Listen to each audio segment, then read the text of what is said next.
RK information, like, subscribe, share and press the bell icon.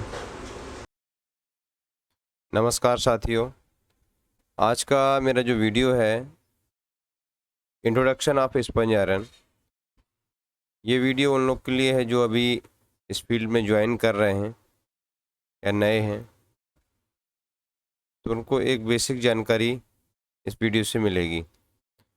यहाँ पर introduction दिया गया है। Direct reduction is an alternative route of iron making. DRI is successfully manufactured in various parts of the world through either gas or coal-based technology.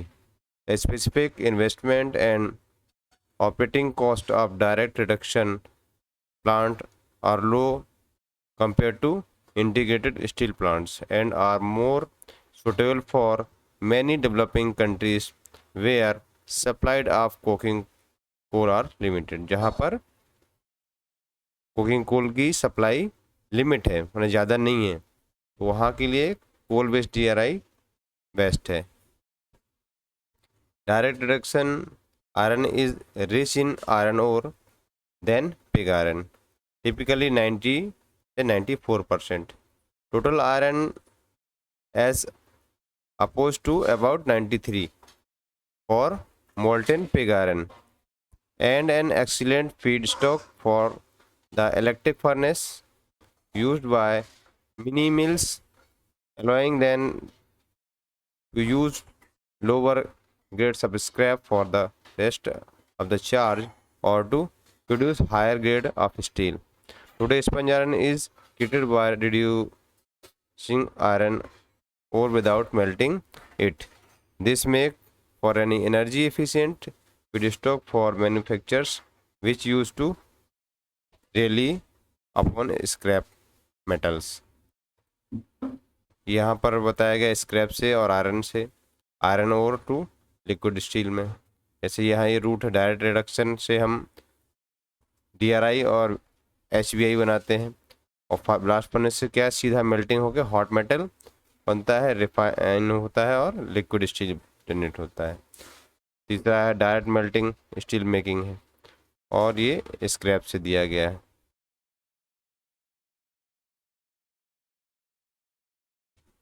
Method of iron making, ये iron making जो method different different जो मैंने बताए हैं वो दिए गए हैं यहाँ पर।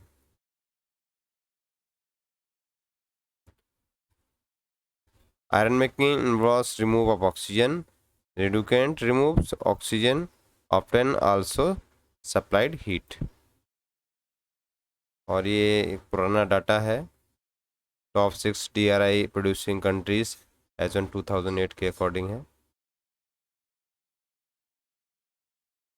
और सम कोल बेस्ड प्रोसेस जो है, जैसे SLRN है, कोडियर है, SR, DRC, TDR, तो ये अदर प्रोसेस हैं स्पंज आयरन मेकिंग की।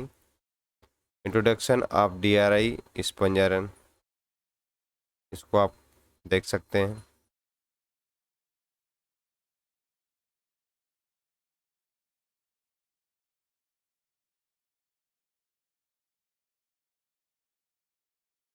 ये इंट्रोडक्शन है यहाँ पर।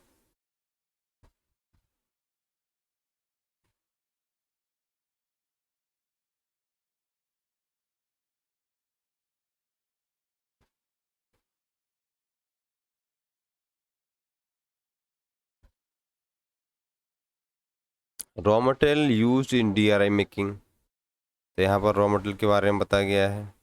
हेमेटाइट, नॉन कुकिंग कोल और डोलोमाइट। और टेम्परेचर यहाँ पर 950 से 1050 है। ये ऑन सेल्सियस थोड़ा सा मिस्टेक हुआ है यहाँ पर।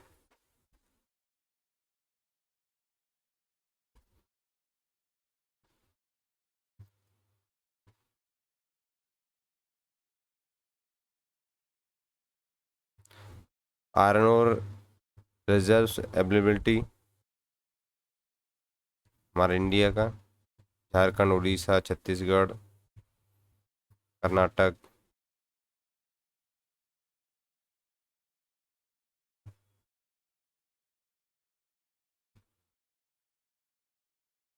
India is third largest producer of coal in the world and fourth largest reserve of coal in the world. Non-coking coal 233.8 billion tons है. Coking coal 33.4 and 13% billion ton. और typical Indian coal has high S content 15 to 45% and low calorific value. Indian coal में S का जो level हो 15 से 45 तक रहता है.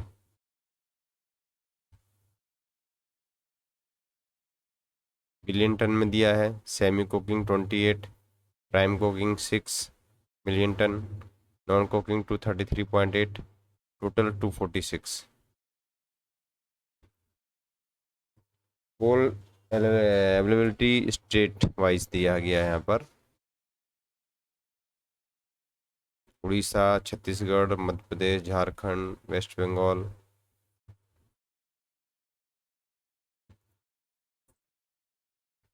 Micro features of coal based DRI making. यहाँ पर रॉ मटेरियल की साइजिंग के बारे में बताया गया है और किल्न का जो इंक्लिनेशन होता है वो 2.5% होता है. Force support roller supporting station use किए जाते हैं और सेलर फैन जो होते हैं एयर इंजेक्शन के लिए 8 नोज लगे रहते हैं और उसी के बारे में बताया गया है यहाँ पर. QRT और थर्मोकपल्स लगे होते हैं टेम्परेचर के लिए.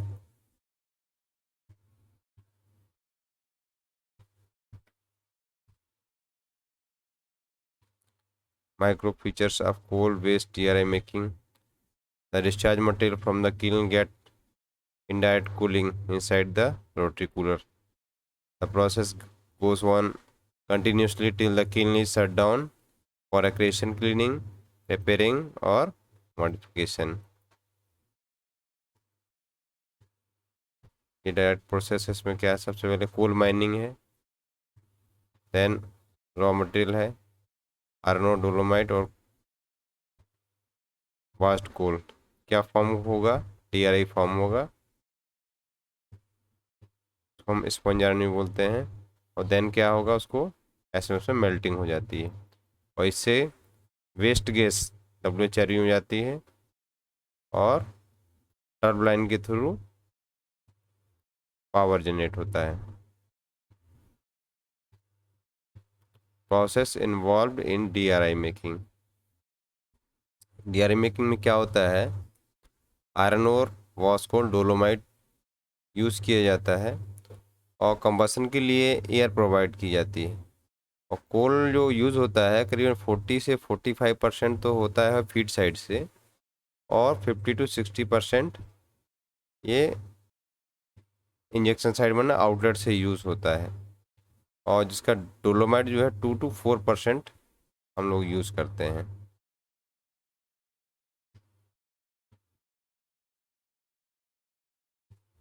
रिएक्शंस दिए यहाँ पर. पहला जो है CO2 से रिएक्ट करके CO2 बनाता है जो कि एक्सोथर्मिक रिएक्शन है. बाद में जो है C अगेन CO2 से रिएक्ट करके कार्बन मोनोऑक्साइड बनाता है जो कि एंडोथर्मिक है. और ये CO Fe2O3 से रिएक्ट करके Fe3O4 बनाता है और CO जनरेट होती है, CO2 जनरेट होती है. देन Fe3O4 अगेन CO से रिएक्ट करके FeO में कन्वर्ट होता है और FeO अगेन CO से रिएक्ट करके Fe में चेंज होता है.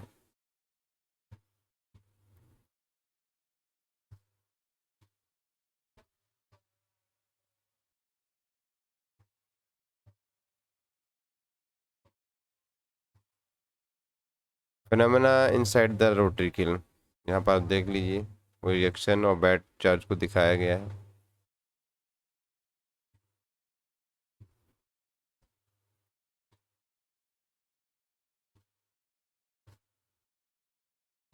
Process involved in DRI making. The DRI is subsequently indirectly cooled in a rotary cooler where sponge iron temperature get cooled below 150. For the exhaust gas from the kiln there is a settling chamber, इसको हम DSC बोलते हैं, and this is flowed by a two stage after burning chamber, है ना, AVC. In a first stage of the after burning the combustible gases are burned, and in the second stage the fine carbon particles are burned. Air is injected through ABC fan to control the temperature of this zone, and gases then pass through waste heat recovery boiler before it is scrubbed in ESP and discharged into the chimney. यहाँ पर production of 1 ton of sponge iron बताया गया है. Iron और cold dolomite का quantity है, और जो फाइनल प्रोडक्ट बनता है उसकी क्वांटिटी बताई गई है. Sponge iron of smectic of iron और रिडक्शन. यहाँ पर देखिए ये एफी ग्रेन्स हैं, ये पोरस जो स्ट्रक्चर दिखाई देता है हमको. यहाँ पर क्या है, एफी लेयर है, और यहाँ पर ये रिडक्शन जोन है और ये ऑक्सीडाइज सेंटर में.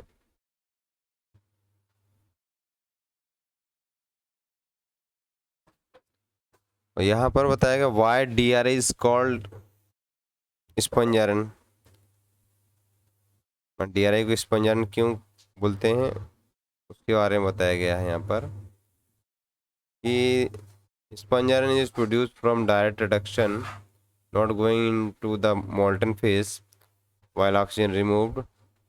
Of iron ore is the form of lumps, pellets or fines, by a reducing gas produced from natural gas or coal.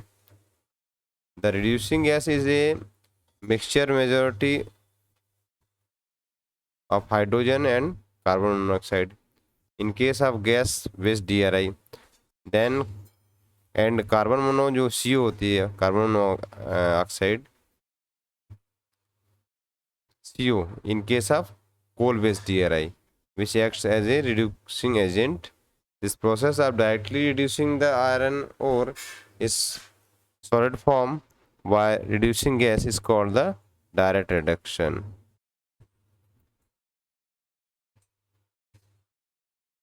Physical property of iron ore. यहाँ पर FeT जो है minimum 65% है, Al2O3 और SiO2 5% है maximum. जो TI होता है टम्बलर इंडेक्स 88 मिनिमम. एवरेशन जो है 5% से ज़्यादा नहीं होना चाहिए. थर्मल डिग्रेडेशन भी 5% मैक्सिमम. Size 5 to 20 mm. और LY एंड फॉस ये अलग अलग उसमें अलग अलग रहते हैं. LY भी मिनिमम होना चाहिए 1 से 1.5%, और फास्ट भी मिनिमम होना चाहिए.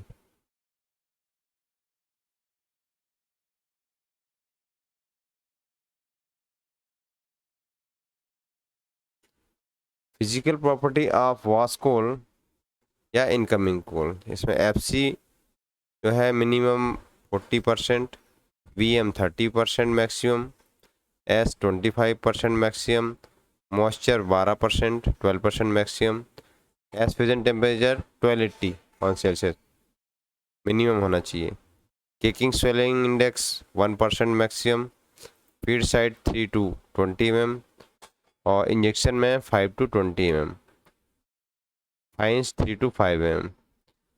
डोलोमाइट में CaO 25% मिनिमम, MgO 18% मिनिमम. इससे कम नहीं होना चाहिए, इससे ज़्यादा ही होना चाहिए, नहीं तो यूजेबल नहीं है. SiO2 4%, size 2 to 6 mm. Process parameters में देखिए हम जनरली क्या क्या मेंटेन करते हैं या ऑब्जर्वेशन करते हैं. CYFE zone wise kiln inside temperature, kiln outlet temperature, kiln का inlet temperature, ABC outlet temperature, DSC temperature, ये ऑब्जर्वेशंस हैं। Air volume from fans, pressure in cooler hood, kiln inlet pressure, kiln outlet pressure, overall pressure profile जो kiln में रहती है उसको भी observe करना है। कोल प्रोफाइल क्या है, प्रोजेक्टाइल है कि डायरेक्टली है, उसको ऑब्जर्व करना है। सेल टेम्परेचर मेज़र करना है और हमको QRT टेम्परेचर मेंटेन करना है और परसेंटेज नॉन मैग्नेटिक को भी चेक करना है, ऑब्जर्वेशन रखना है। परसेंटेज FCN 4 में कितना आ रहा है। अब क्वालिटी ऑफ स्पंज आयरन में जाते हैं। तो क्वालिटी ऑफ स्पंज आयरन में नॉन मैग्नेटिक जो है 1% मैक्सिमम होना चाहिए, उससे ज़्यादा नहीं होनी, कम ही होना चाहिए। मेटेलिक जो है तो होता है वो 81 मिनिमम होना चाहिए और टोटल Fe 91 मिनिमम होना चाहिए। मेटलाइजेशन 88 मिनिमम, फास्फोरस 0.07 मैक्सिमम है, इससे ज़्यादा नहीं होना चाहिए। और सल्फर 0.07 दिया है, लेकिन जनरली 0.03 से ज़्यादा नहीं होना चाहिए सल्फर, और इसका ये 0.05 मैक्सिमम है। यहाँ पर थोड़ा ज़्यादा लिखा हुआ है। कार्बन 0.3 मैक्सिमम, और जो गैंग है SiO2 L2O3 जो है 5% मैक्सिमम होना चाहिए। A grade lumps 3 to 20 mm, -3 mm जो है ना 5% मैक्सिमम होना चाहिए। और ए ग्रेड फैंस में 0 to 6 +6 5% मैक्सिमम। बल्क डेंसिटी जो है 1.9 से 2.2 मेट्रिक टन मीटर क्यूब। यहाँ पर coal versus gas based DRI technology के बारे में बताया गया है, इसको आप देख लीजिए।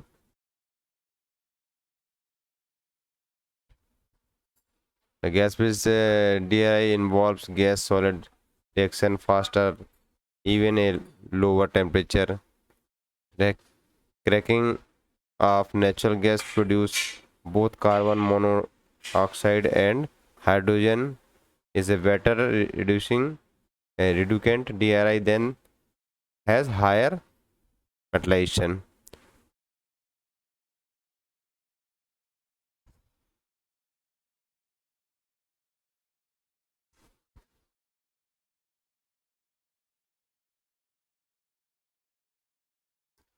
Coal versus gas based DRI technology। इसमें थोड़ा सा टेम्परेचर का डिफरेंस है और मैन है फिनिश प्रोडक्ट। यहाँ पर गैस बेस में 950 से 980 दिया है और यहाँ 1050 से 1080 है। कोल वे इसमें ज़्यादा टेम्परेचर हमको देना पड़ता है।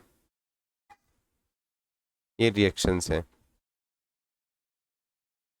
कोल बेस्ड डायरेक्ट रिएक्शन में ये रिएक्शंस होती हैं और जो गैस बेस्ड होता है उसमें ये रिएक्शंस होती हैं।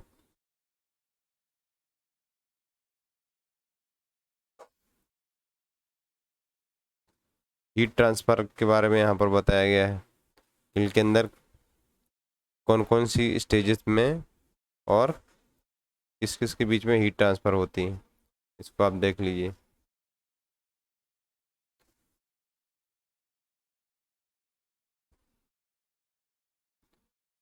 Silent feature of the coal based rotary kiln DRI technology.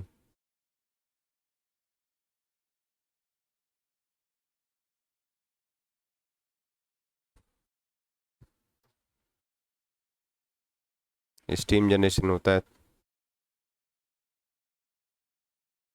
Characteristic of gas based and coal based DRI।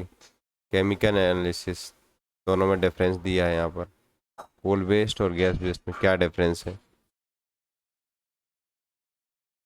Use of sponge iron induction furnace, electric arc furnace और ब्लास्ट फर्नेस में तीनों जगह होता है। Power generation through coal based DRI, जो मैं बताया WHRB के थ्रू पावर जनरेशन होता है। और कोल प्रोडक्शन, यहाँ पर एयर जो है 2450 normal cubic metre per hour air लगता है और जो एवरेज कोल कंजप्शन होता है 1.26 या 1.33, लेकिन ये कोल का एफसीओ क्वालिटी के अनुसार फिक्स नहीं रहता है, चेंज होते रहता है। धन्यवाद। आर के information, like, subscribe, share and press the bell icon.